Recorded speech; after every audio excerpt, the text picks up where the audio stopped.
have Rasputin in my head. Was that a song? The song? The disco song? Oh. Do you not? Nobody knows this song. I might not know it. I might know it. It gets stuck in my head. It's currently a TikTok trend. Oh, okay. But it's been one of my, like, things for a while. Oh, okay. I might know it if I heard it. I don't know it by that name. I was like, is this a song? Russia long ago, he was big and strong and such a... And then it's the rah-rah Rasputin, Russia's greatest love machine. Oh, no. Yeah. I've never heard that. For a minute, I was like, were you weirdly watching I don't know what Anastasia? I don't know. It feels like a disco thing. No, it's currently a TikTok thing, but then I think... Okay, so it's in my head because...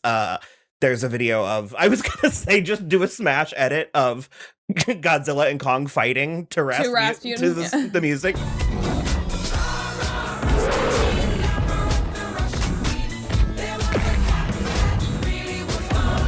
Now I'm doing it. Yeah. But no, there was a video of Anthony Mackie and Sebastian Stan dancing to it. Oh, okay. And it was doing a lot. Wonders. Doing the work. Well, Sebastian's hair is kind of growing out again, so it's just kind of moppy. Yeah. We love to see it. All men. Short hair should be illegal.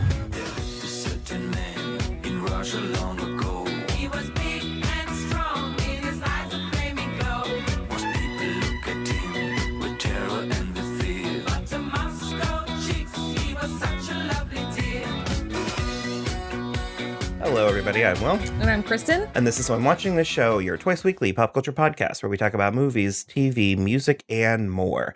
And as always, this is a spoiler show, so you have been warned. This is a brand new movie, too. Brand new. So spoilers, for sure. There we go. I was stalling because I could not think of any of my talking points, and they just came to me. So, on today's episode, we are going to talk about the long-awaited... For me. Much anticipated? For me. Sequel? Godzilla vs. Kong. Yeah. I keep reaching for greatness because I'm built from it. Who bows to who? Nobody gonna stop for me. Here we go. Kong bows to no one. Here we go.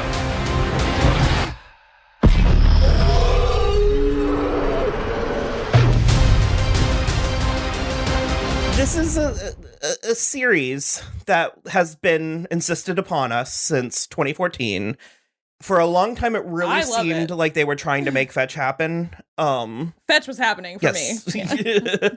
But no, I mean, the box office, it was very tepid in America. It was obviously bigger in Japan or like overseas, but... What? They make noise, and I don't like it. It's fine. Okay. It sounded like it shut off, but... No, I stand by that. I think for a long time they were trying to make Fetch happen. And I think that for me, at least the most successful one to date was Skull Island. And then they did King of Monsters. And as we've discussed, it was very serious. It is very serious. Downright dour, I would even say. Well, there's a lot of like Vera Farmiga and Charles Dance. Did she die? Yeah. Okay, I don't remember. She hella died. She's not in this one. So. No, she's not in this one. She extremely died. Like, Godzilla, like, stepped on her or something. Somebody stepped, not on purpose. Is she a bad guy? Yeah. Vera Farmiga? Okay, I don't remember. I saw it in theater and I don't remember. Okay, so, spoilers for King of Monsters. She basically was working with Monarch and she was creating this box that was, like, that would, like make the alpha noise or whatever that could calm the creatures, all of the kaiju. So she works together then she like goes with Charles Dance and takes Millie Bobby Brown with her, and she's like, he wants to let all of the kaiju free to like take the world back over because otherwise humans are destroying the planet. Mm-hmm. So, and it basically was like every place that Godzilla has been, the like greenery has come back more lush and beautiful than before and all because of the radiation and stuff. And it's like, sure, but then I feel like everyone has cancer. Like they all are constantly so close to his like flaming blue mouth. So it's like she dies and Ken Watanabe dies and Sally Hawkins dies. And I just, at that point I was like, well, what the fuck? I don't remember. But what I was building to is that it seems like they have finally hit the right the right note. And on top of that, because of, circumstances with like the pandemic and like all that stuff, I feel like this movie is finally gonna be the hit. There's a lot of chatter about it. I think the HBO Max deal is working in its favor. I think so too. In a way that like it worked against Wonder Woman, we think. Well, Wonder Woman was like the first one on HBO Max. So it's like there was a real peanut gallery with Wonder Woman that it was not great. Yeah. But that I feel like we wouldn't have had to deal with it. And also that is not gonna be there for Tom and Jerry and right. Godzilla vs. Kong and Mortal Kombat. For sure. Yeah. I think so far it's been a huge hit overseas because it opened overseas like last week. Yeah. I think all of its stuff is doing well. I thoroughly enjoyed this. I guess I wouldn't go as far as to say that I loved it, but I thought it was great. Yeah. I don't know that I can say I loved it either. Like, I love Skull Island. Like, I think Skull Island is just a legitimately excellent movie. And this was like a ton of fun, but I think I agree with you. I'm not sure I can say I loved it. Well, there's a lot of, I watched some reviews, I listened to some stuff. There's a lot of conversation about the human element of these movies. And I will go as far as to say that I do wish that there was a more consistent or more intriguing human element. There's a part of me that's sort of like, why would you even bring in two actors like Aaron Taylor Johnson and Elizabeth Olsen to anchor their first film if you weren't to just never even acknowledge them again? Yeah. And like, Aaron Taylor Johnson has boots on the ground military experience with this and the like the bombs and the radiation and the nuclear aspect of it all. It seems like he should have kept and it's that kind of thing that I think would have pulled me more in. And yes, I totally get that people want to see big monsters fighting. I want to see that. Same. I'm for that. But it's like, something, for instance, last year's Love and Monsters, it was the human element that really made the movie fantastic. That I think is why I was actually so annoyed that Sally Hawkins and Ken Watanabe were killed in King of Monsters, because I was like, they were in the first Godzilla and they only weren't in Skull Island because that took place in the 70s. And so it's like they were in Godzilla and then they were in King of Monsters. And I was like, oh, they should be in the next one too. But they were killed. And I just was like, they were the only ones sort of pulling the whole, they were the only humans that we had known for more than one movie. And now I guess it's Kyle Chandler. But I don't know. I was just kind of frustrated. Was he in this movie? I mean, barely. And he also got a with Kyle Chandler. And I was like, all right, dude, get it. But still. And so that's the kind of thing where it's like they also, Sally Hawkins and Ken Watanabe were monarch scientists. And they were like very reverent of the kaiju. And I feel like that was missing a little from this, where it was the only reverence in this one was for Kong. And maybe it's because we've gotten reverence for Godzilla in the other movies, but it's like, these are gods. And I just like, that's the thing where I'm like, I don't feel like there's enough of that human element to it. Without major retooling, I don't see another way this could go, what I'm about to say. But I think that this movie really struck a perfect balance with rooting it in the movies that came before it, but also very softly kind of rebooting, because you can come to this one as your first. Oh, for sure, yeah. You can fill in the blanks, because I listened to... Millie Bobby Brown carries over, too, from the last well, and you don't need to have seen her. No, the you one don't. Before. Yeah. You totally... There's enough passing comments about, like, ever since your mom died kind of stuff. Well, there was a lot of talk, or I guess I was listening to, because I love Pop Culture Happy Hour, and... I didn't make it to their talk. I think they really missed the point. Missed the mark. Oh, okay. They were going in on like the history of Godzilla and like the whitewashing and like the atomic atrocities, and like they were going to all these places that I was like, well, that's not where I'm trying to take this conversation. No. I can see how that is accurate. Me not being like, I'm aware that Godzilla movies have existed for a long time and that was the like impetus for them and everything, but I am not familiar with those Godzilla movies. So the new ones are the ones that I know and enjoy. And maybe that's an ignorance and a failing on my part, but like I feel like that's going way too deep in the monsters fight each other movie. And specifically this version of the monsters fighting each other, because they were also talking about how like convoluted and Byzantine the plot was. No, it and was that they real couldn't easy. follow anything. And I was like, emotional intelligence. I Yeah. was like, look at the faces. Yeah. Like, I had no qualms. And yeah, some of the dialogue was clunky. Sure. But I could have watched this on mute and followed 90% of it. Yeah, I like There was no real, I mean, you just kind of can tell who the evil organization is. the one called Apex.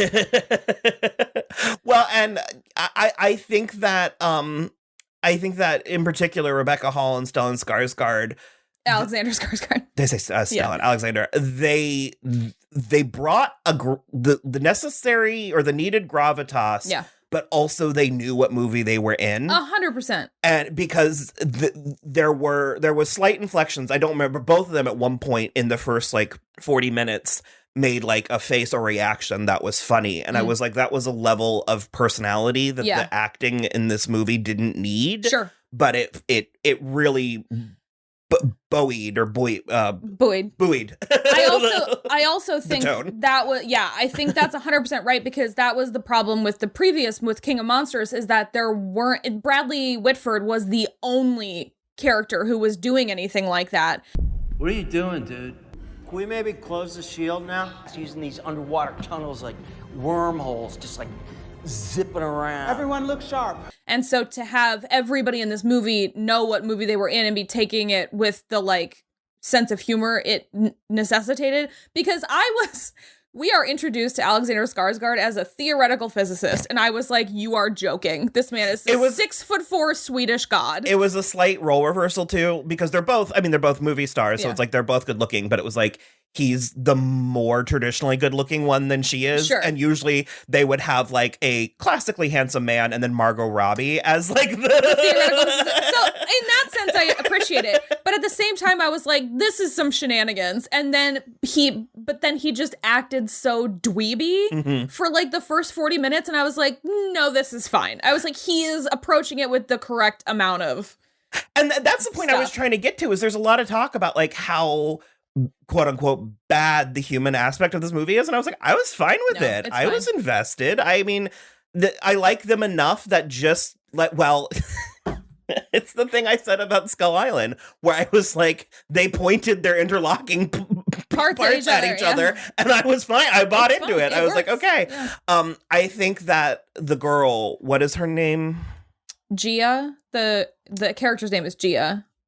I think she was crucial to this movie. Super. She was so good. Yeah. The actress was so charismatic. The grounding of King Kong, and mercifully, we don't pummel him, because that's usually what ends up happening. Is Beauty killed the Beast. Yeah, you know. And this Kong, they really humanize him, and you feel a little bad for him sometimes, which you need to. The movie needs to make you care about these titans, but it wasn't egregious, which that was one of my fears. Well, he was holding his own against Godzilla most of the time, which was nice. It was nice that it was like more evenly matched. It also, considering this especially because Godzilla can do that nuclear thing with his mouth. Especially considering that this is the monsters fighting movie, there also wasn't too much, and that was so nice, because I remember watching this at first and being like, there's only like really 3 fights in the trailers, and there's really only like 3 fights in the movie. And that's all it needs, for me at least. I was so impressed with the visual effects, and I feel like that's something that gets said anytime a big movie comes out that has competently rendered CGI. Sure, but this was like, when they went into Hollow Earth, this was on the level of Avatar for me. But but this goes back to my apparent obsession with scale and like scope and like really feeling. You could feel the weight of everything. There are so many of these movies. The one I always throw down is Transformers or whatever. It's incomprehensible. Yeah. Things are just like, until there's a close up on the truck nuts or whatever. I am directly below. The enemy scrotum. They're like a billion, kajillion, kabahaja billion, and the numbers and like the everything.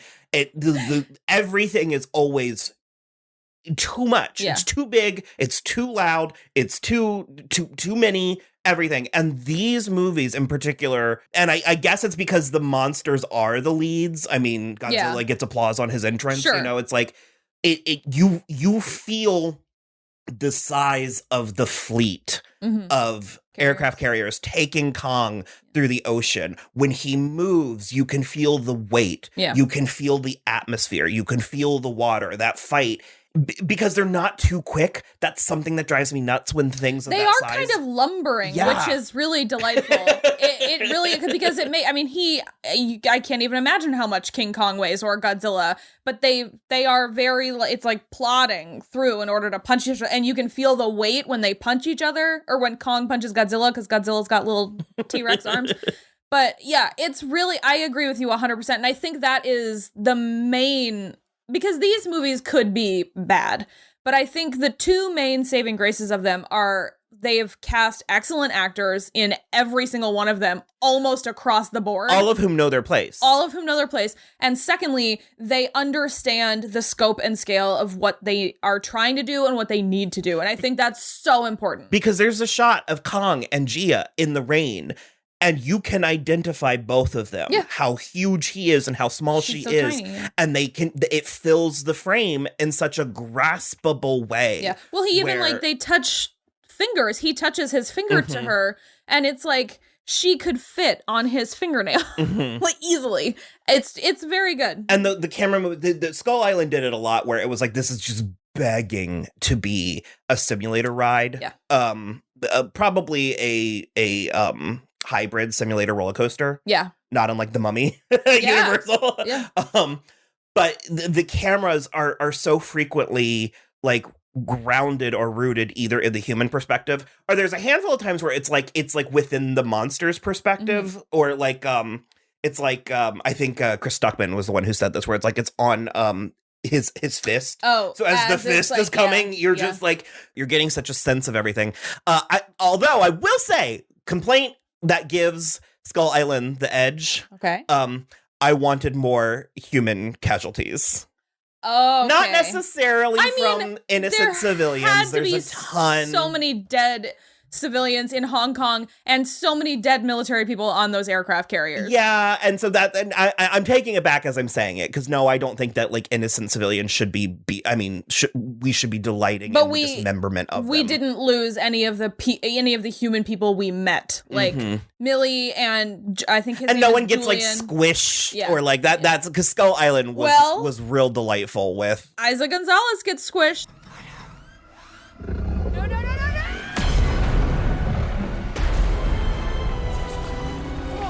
Yeah, but it wasn't. We don't see it. Yeah, we needed to see. I mean, we see it happen, but we don't see her specifically get squished. As it was happening, I brought up the Zara Young from Jurassic World again, where I was like, now this one, I wish that we could see her get picked up and dropped and picked up and dropped. Sure.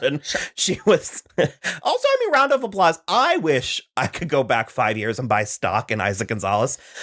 She's great. By no means am I saying she's not, but there's a part of me where I'm like, how are you in everything? Yeah. What are you? I feel like she's stolen at least half of Summer Bishel's career. Yeah, she Summer gets that a lot, and she's not a fan. We're in a real like Elizabeth Banks in 2008, 2009 place where you're like, Isa Gonzalez is in this too. And yeah, she was. It was fun. It was funny. The Hollow Earth, but that's the stuff that I want from this, and I'm very satisfied with what I got. Yeah. I will say I could have used more. I wanted a slight explanation for where the source of light was. I think if only Ken Watanabe were not dead. Well, and I know Godzilla wasn't in the Hollow Earth, but I think that it was a real missed opportunity to not have a big like fight in the weird gravity. Ooh, yeah, that could have been cool. That could have been really cool. Because I didn't fully understand, and I wasn't laser focused on this movie, especially in the beginning. You know, I was very aware that I was meant to be watching a movie, but so they might have tackled a few things, but like those things that are definitely not helicopters. What were they? Hovs or heaves? Yeah. It was cool. I got it. I bought it. Everything was fine. But yeah, it did not overstay its welcome. No, Because it's only like 2 hours. I was gonna say it was like a pretty solid 2 hours. The Mecha Godzilla, that was a bit much. I mean, I was fine with it, but I'm one of these people who it's like, I don't believe that that's possible. Like a secret organization like that. I'm like, no. I mean, probably possible. No. He wasn't a secret organization. His organization was real. He was making a secret project within the organization. It was too much. I mean, that's fine. I just love Demian Bashir, and he was like so hot in this. Mm-hmm. It was working for me. He was mustache twirling the whole way. It was working for me. And then he had like never-ending ice cubes in his scotch at the end. That was very impressive. We cut back to him like 5 times drinking the same scotch, and it was just like rattling every time. I wanted more Mothra. That was the one thing I remembered from King of Monsters. Mothra is dead too. She was. She got burnt up. Another one? I don't know. Because I made a Batman vs Superman joke, and I was like, she needed to show up to be the Wonder Woman as they take on Mecha Godzilla. Yeah, sure.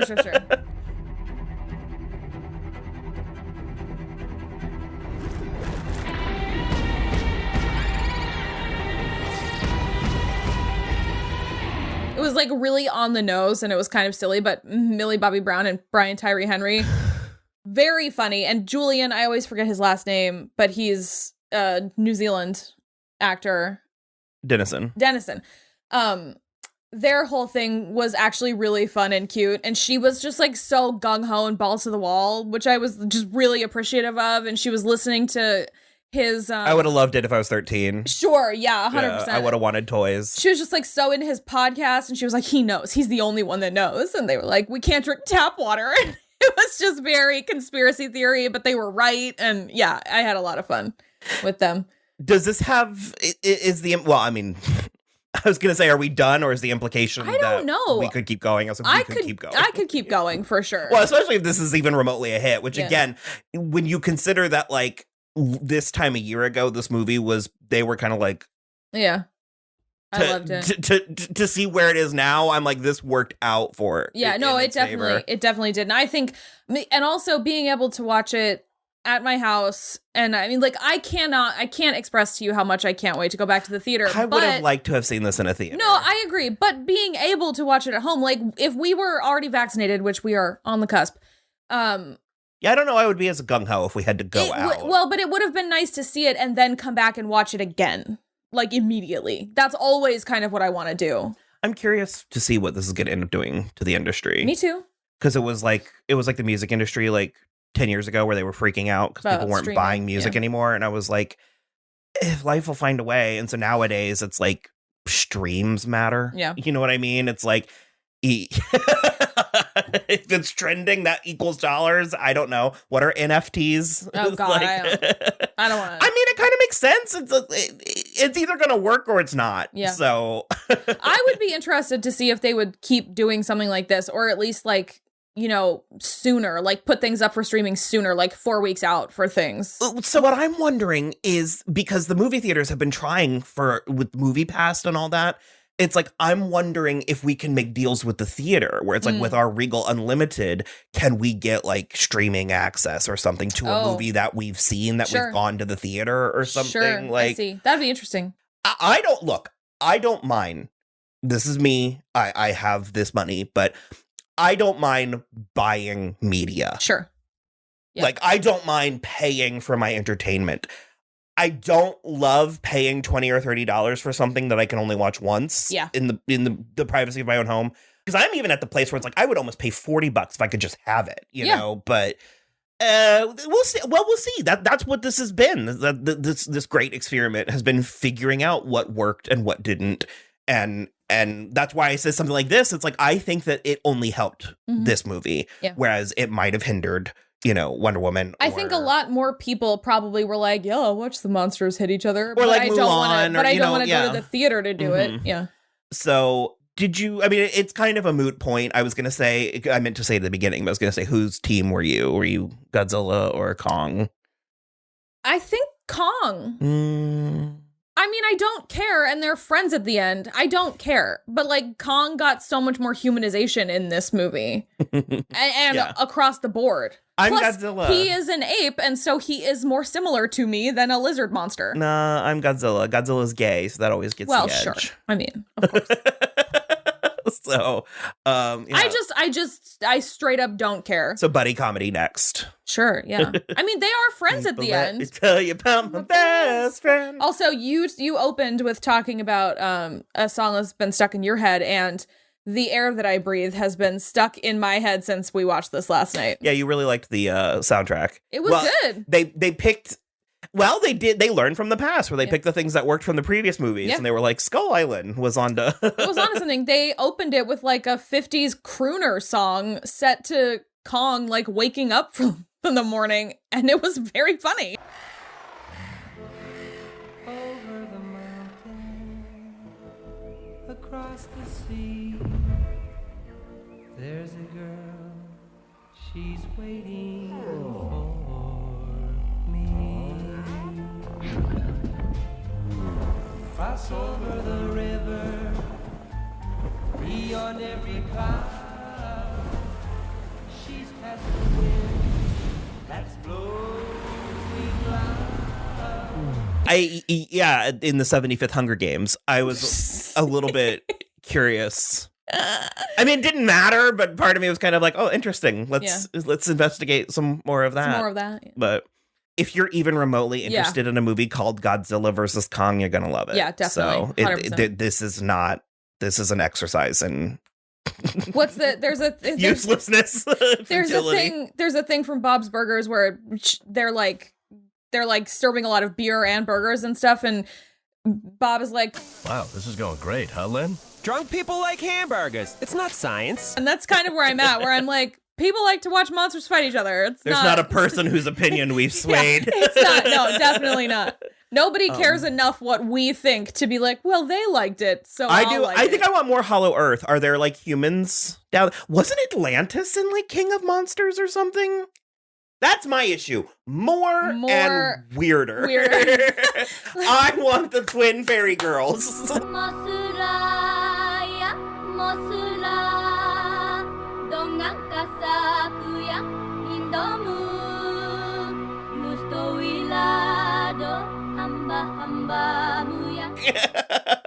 What are we? Let's take this to an H.P. Lovecraft place. Yeah.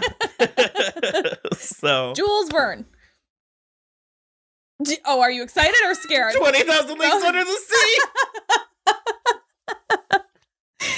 Oh man, yeah. So you can watch Godzilla vs. Kong on HBO Max plus Extra. What's this one called? Just HBO Max? Yeah. Okay.